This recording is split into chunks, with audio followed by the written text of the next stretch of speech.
इंतजार मत करो, कुछ काम करो। Motivational story in Hindi. एक बार एक गांव में एक साधु रहता था जो भगवान पर बहुत विश्वास रखता था।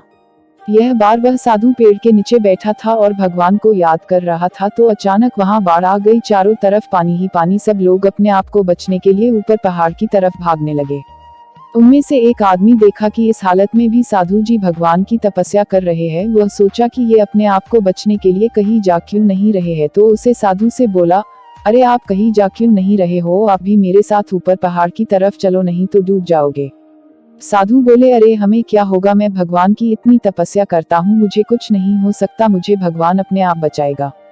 धीरे धीरे पानी साधु के कमर तक आ गया। अब लोग वहां से नाव लेकर निकलने लगे तो उनमें से एक ने साधु से कहा, अरे पानी आपके कमर तक आ गया है, आप हमारे साथ चलो। तो साधु ने कहा कि नहीं नहीं, भगवान मुझे अपने आप बचाएगा, और वह नाव वाला भी वहां से निकल गया।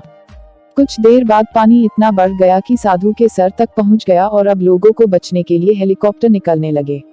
एक हेलीकॉप्टर साधु के पास आया जो कि आखिरी हेलीकॉप्टर था। साधु के पास नीचे रस्सी फेंकी और बोला, इसे पकड़ो और ऊपर आ जाओ, नहीं आप डूब जाओगे, यह आखिरी हेलीकॉप्टर है और आपके पास में दूसरा कोई रास्ता नहीं है बचने के लिए।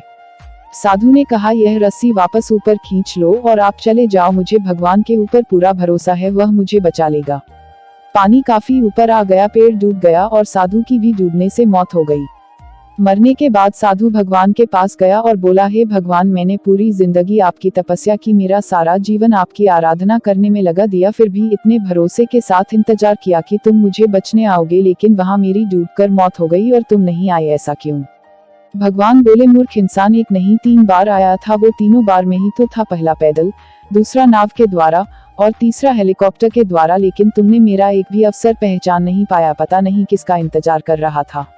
इस तरह से जिंदगी में हमें ऊपर वाला बहुत से मौके देता रहता है, लेकिन हम सब उस मौके को ठुकराकर पता नहीं किस चीज का इंतजार कर रहे होते हैं कि वो होगा तभी मैं करूंगा, और इस बात पर अड़े रहने से एक वक्त के बाद वो मौका हाथ से निकल जाता है और हम कुछ नहीं कर पाते हैं। तो किसी भी अच्छे समय का इंतजार मत करो, जो भी करना है आज और अभी से ही शुरू कर दो।